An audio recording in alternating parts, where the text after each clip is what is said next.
Hi, I'm Bill from CJ Pony Parts. We're starting to make some progress with the modifications to our Focus RS. So far, we've done a MagnaFlow exhaust system, Turbo Smart blow-off valve, a Cobb tune, and 2 to the 3 front motor mounts we've replaced with high-quality aftermarket pieces from CPE. So far, we did the rear mount and the driver mount. It's only going to make sense to finish that off by installing the passenger side motor mount on our 2016 Focus RS.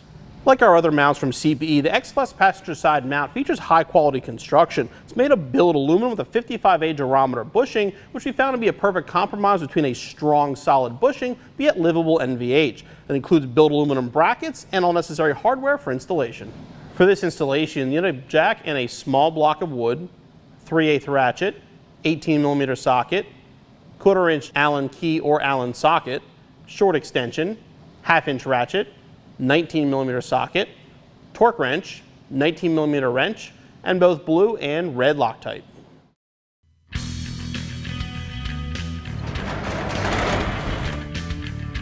Just like the driver side mount, the passenger side mount installation is handled under the hood. It's actually located right here underneath the coolant tank. I'm going to explain the process and Freddie's going to handle the wrenching. We're going to begin the installation by removing the coolant tank to get to the mount. First thing I'm going to do is make sure the cap is tight, and there's a single clip that holds it on. You can use a small screwdriver or your fingers and just pop it off. Again, just lift it up and put it out of the way. Now here you can see the motor mount itself. Now before we remove this, we're going to grab a jack and a block of wood and support the engine just so it doesn't move around. Then for that, we'll remove these 3 nuts here and the 2 bolts on the side.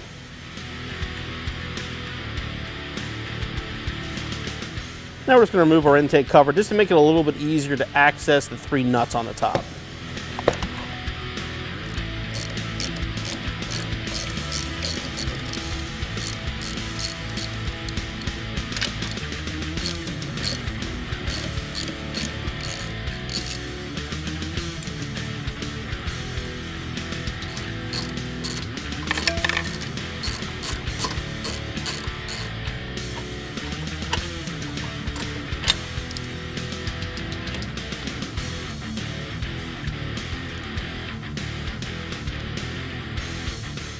Now we're going to pre-assemble our mount before we install it. We're going to start with a couple drops of red Loctite, then on each bolt.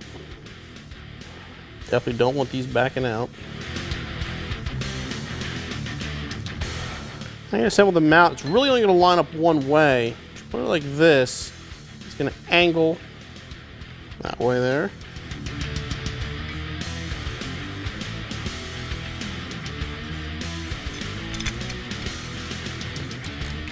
Go through and tighten them down. We're going to put the mount in next. And to make sure your orientation is correct, take the original mount. We can compare it now to our CPE. Yeah, that's going to mount like that.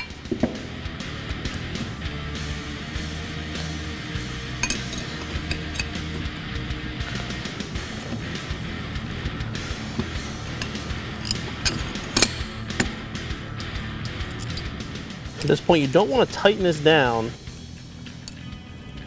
Just get it assembled. Leave that like that.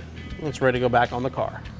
With our motor mount assembled, we can put it down into place. You're going to line up with the 3 studs on the engine and see how close the bottom is. It may or may not line up. More than likely, you may have to jack the engine either up or down to get it to line up. In our case, ours lines up absolutely perfectly. Now we're going to grab the original hardware, put some blue Loctite on, and bolt it down.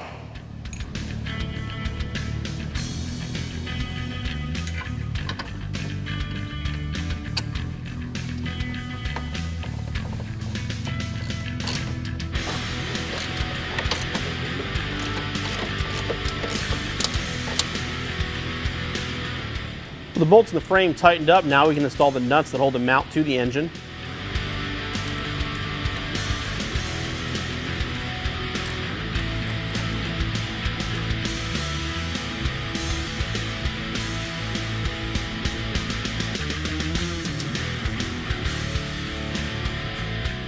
Okay, with everything tightened down, now we're going to go back and torque everything to spec. The 2 bolts going into the frame are 66 foot-pound, the 3 nuts, 60.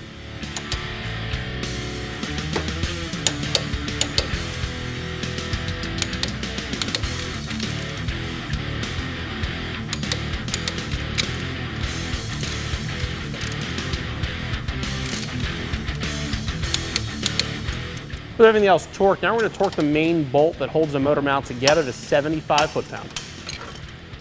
With everything torqued down, the last step, reinstall your coolant tank, and your installation's finished.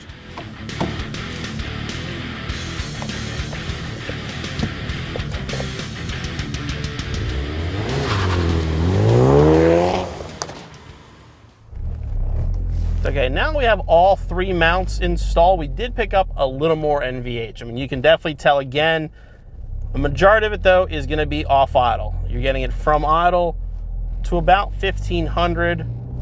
As soon as you get over that, it completely goes away. So I mean, from your 2000 and up, you know, where your normal driving is gonna be, really is no difference. You can feel it a little bit through the wheel.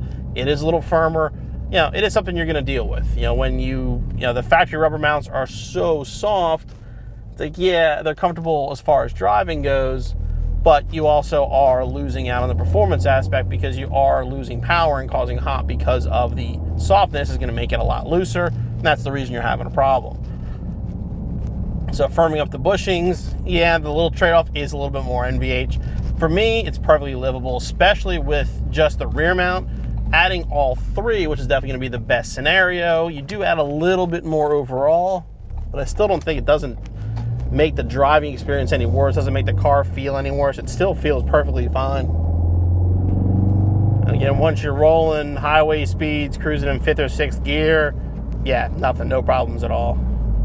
And now we're at highway speeds. Honestly, I can't tell a difference. It feels like the car did stock. No additional vibration, nothing through the shifter, nothing through the steering wheel. It's just as smooth as it was before.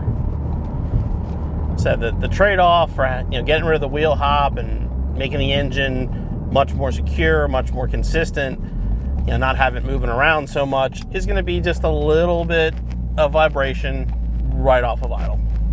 The car pulls dead straight with these 3 mounts on. I mean, no issues there at all. It's not pulling to the side, anything.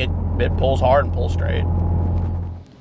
Now with the passenger side mount installed, we have all 3 CPE mounts installed on our RS, and it feels great. Our wheel hop is gone, the engine feels nice and firm, and best of all, the NVH is very, very small, definitely worth the trade-off. As far as the installation goes, this is the easiest by far. It should take you less than an hour. We'll be back on the road in no time.